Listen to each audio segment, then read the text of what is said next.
Hello, I am live. So, I believe that for dogs, it gets to be this and that. Rules. This is a quote from a child psychologist that was passed to me today from my friend Carol sent me a video, and this is something I've been saying and thinking so much. It gets to be this and that. Rules and relationships. Rules without relationships create rebellion.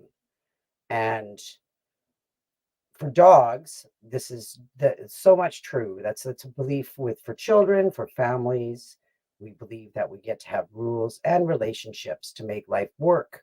And we need to accept and understand that dogs deserve this too.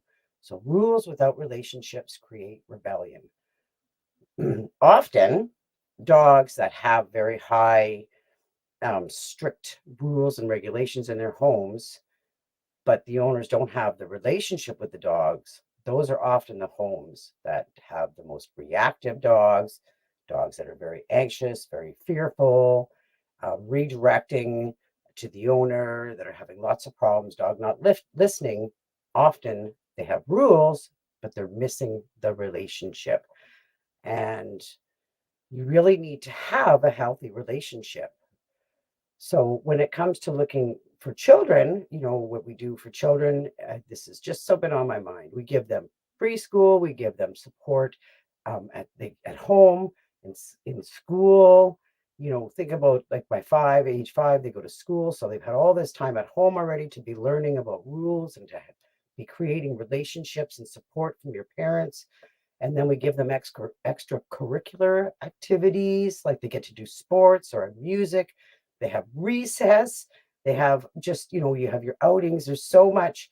And then the children also get counselors and teachers to support them and to foster healthy relationships.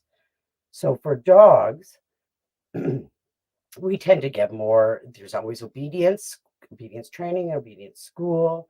We might have your dog might get some socialization classes, maybe some puppy classes, and then you take them to a dog park. And the other thing that they get is home or for walks. So we need to encourage and think more about the relationships with the dogs to make all of this work together.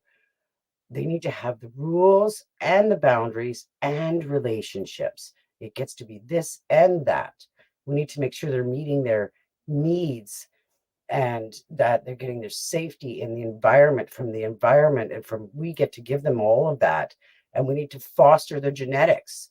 Look at their drive and play, give them dogs what they need, have some breed awareness and dog awareness. There gets to be a balance.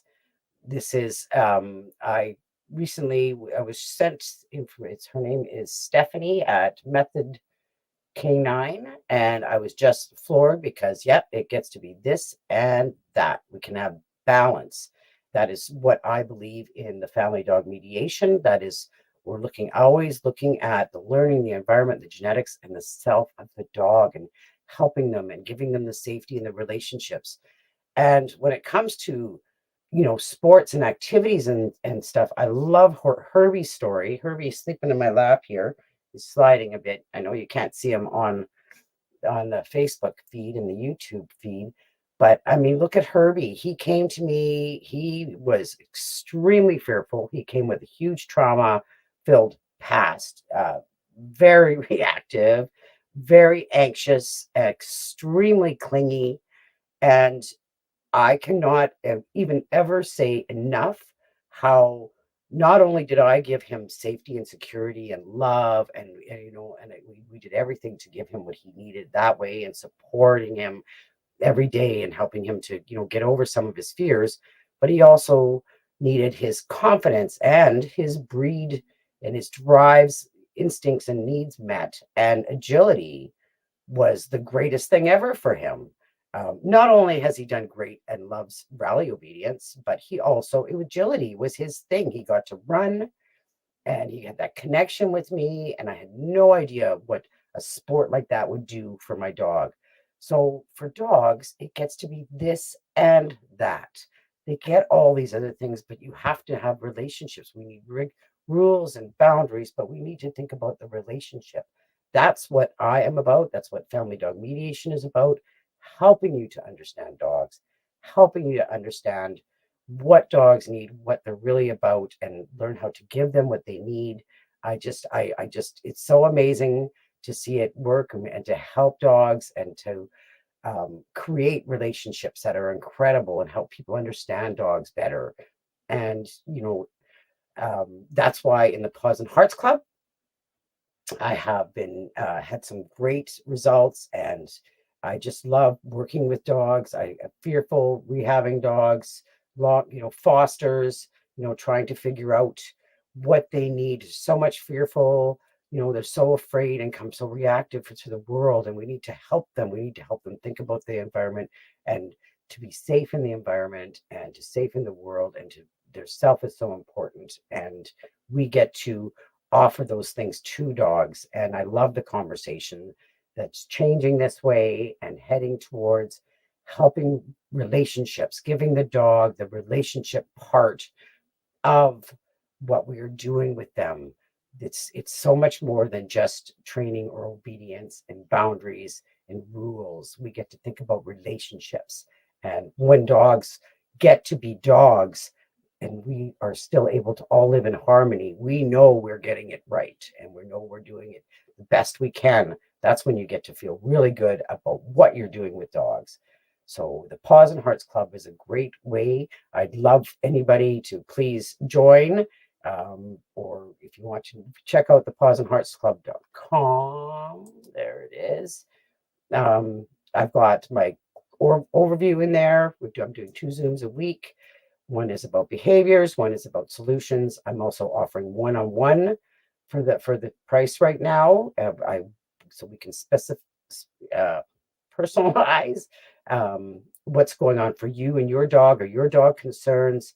I do believe that relationships are the missing link in what many people are doing with dogs, and that's where my heart and my empathy and my compassion comes in with with mediation and helping you understand that. And people really understand dogs at a different level. So it gets to be this and that. I Please check out the Paws and Hearts Club. Let me know you join, or let me know, message me if you have a question. But I would love to have more and more people learning how to have better relationships with dogs. Once you know better, it's so much easier. And I believe dogs are waiting for us to be connecting with them. And they want to connect into our lives and live happy too, and thrive and have their needs met, and they deserve it. Thanks for anybody who watches the replay. And I will put it is in the link, I believe, to join. Check out the pawsandheartsclub.com. Herbie, let's see. He's sleeping in my lap. You can't see him on there. There he is. Look at my buddy. Isn't he the best dog in the world? I think so. I think I got pretty lucky when I got this Herbie dog. What a blessing. Every dog teaches you something new. Have a great day.